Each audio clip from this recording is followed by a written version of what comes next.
ডাকসু নির্বাচন হলো, সেখানে একটা বিশাল বক্তব্য আসছে যে আওয়ামী লীগের মানে ছাত্রলীগের ভোটও নাকি ডাকসু ইয়েতে তাদেরকে শিবিরকে দিয়ে দেওয়া হয়েছে, এবং কেউ কেউ বলেন শিবির তার পরিচয় লুকিয়ে রেখে নির্বাচন করছে।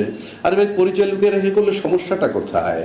কানায় চাই চোখ, আমি চাই বিজয়, আমার তো বিজয় হয়েছে, আমি কিভাবে বিজয় নিব সেটা? আমি তো লুটতরাজ কিছু করিনি।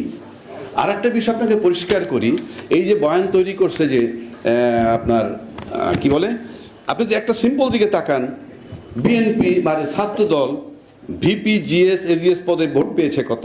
5708, 5283, 5064, অর্থাৎ ভোটের একটা সংখ্যার মিল আছে।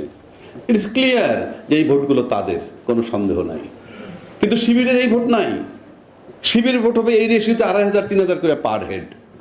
কিন্তু তারা ভোট পেয়েছে কত? 14,042, 10,794, 11,772। এখানেও তাদের ভোটের সংখ্যার মিল নাই, মানে কাছাকাছি নাই।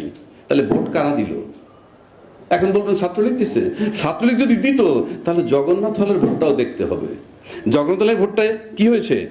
শিবিরের ভিপি পাইছে 10, জিএস 5, এজিএস 7, আর ইয়ে পেয়েছে কত? ছাত্রদল 1276, এজিএস 1107। এখানে ছাত্রলীগের ভোট তাদেরকে দিছে, কোনো সন্দেহ নাই। কেন দিছে? ওরা মনে করে এই দলটাকে আওয়ামী লীগের বা ছাত্রলীগের বিকল্প। এখন বাংলাদেশে এখন যারা ছাত্রলীগ বা আওয়ামী লীগের বিকল্প যে দলটাকে মনে করবে, কোনো সন্দেহ নাই যে সেটা জুলাই চেতনা বিরোধী। এবং এবার বিশ্ববিদ্যালয়ের যে ভোটটা হয়েছে, আমি ব্যক্তিগতভাবে মনে করি তারা জুলাই চেতনা ধারণ করে যারা, এই মর্মে যাদেরকে বিশ্বাস করছে তাদেরকে ভোটটা দিছে। এখন আপনি প্রচার করে এই ভোটটা নিতে পারবেন না। কেন পারবেন না? জুলাই চেতনা মাত্র 14 মাস আগের ঘটনা, 14 বছর আগের নয়। ওই ছাত্রছাত্রীগুলো ভোট দিয়েছে, তাদের মস্তিষ্কের ভিতরে এটা ঘুরতেছে। সে যখন যুদ্ধের মাঠে ছিল তখন দেখছে তার সামনে কে, পিছে কে, ডাইনে কে, বাঁয়ে কে, পাশের থেকে মারা গেল কে। সে চাষার পোলা, না কোনো রাজনৈতিক নেতার পোলা, না অন্য কোনো রাজনৈতিক দল, এটা তারা দেখেছে। সুতরাং তারা সিদ্ধান্ত নিছে কাদেরকে মনে করতেছে যে জুলাই শক্তির পক্ষে, জুলাই আন্দোলনের পক্ষে। এখন আসেন, প্রত্যেকটা দলের আবার ছাত্র দল বলেন যার, তাদের মাদার পার্টি আবার আছে।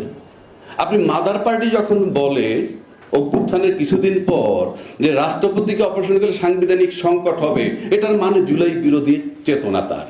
জুলাই বিরোধী না হলে হাসিনার একটা অংশকে আপনি সরাই দিতে গেলে সাংবিধানিক সংকট হবে, এটা যখন একটা দল বলে তখন তাদের গ্রহণযোগ্যতা বিশ্ববিদ্যালয়ে হারাবে। দ্বিতীয় আসেন, তারা আরেকটা কথা বলছে যে কোনো দল নিষিদ্ধ করার দায়িত্ব জনগণের, আমাদের নয়। এটাও জুলাই বিরোধী, জুলাই চেতনা বিরোধী বক্তব্য। তারপর আরেকটা আসেন যে গত ফেব্রুয়ারি থেকে চলতেছে নোট অফ বিভিন্ন সংস্কার এবং আপনার কি ঐক্যমত নিয়ে কথা, সেখানে নোট অফ ডিসেন্ট যারা দিচ্ছে, এই সব নোট অফ ডিসেন্ট গুলা জুলাই চেতনার বিরোধী। সুতরাং একটা রিফ্লেকশন বিশ্ববিদ্যালয় হচ্ছে। কারণ আপনি যখন একটা বাচ্চাটাকে ব্রেইন ওয়াশ করে দিবেন, সে তার চোখে দেখা জুলাই ঘটনা, আপনি দেখবেন একটা বাচ্চারা যখন ঘুম পাড়ায় 3-4 বাচ্চাকে ভূতের ভয় দেখে, তার জীবন থেকে সেই ভূতের ভয় বের হইতে লাগে 2 যুগ। তা আপনি জুলাই চেতনা যেটা আপনার ভিতরে যাচ্ছে, 71-এর চেতনা 53 বছর লালন করছেন, আর এই দেশে সেই লোকগুলো জুলাই চেতনা 53 মাস লালন করার মতো সাহস নাই। আপনি মুক্তিযুদ্ধকে ক্যাশ করেছেন। মুক্তিযুদ্ধ এখন বাংলাদেশের ইতিহাস, এখনকার প্রজন্মের কাছে এটা একটা গল্প।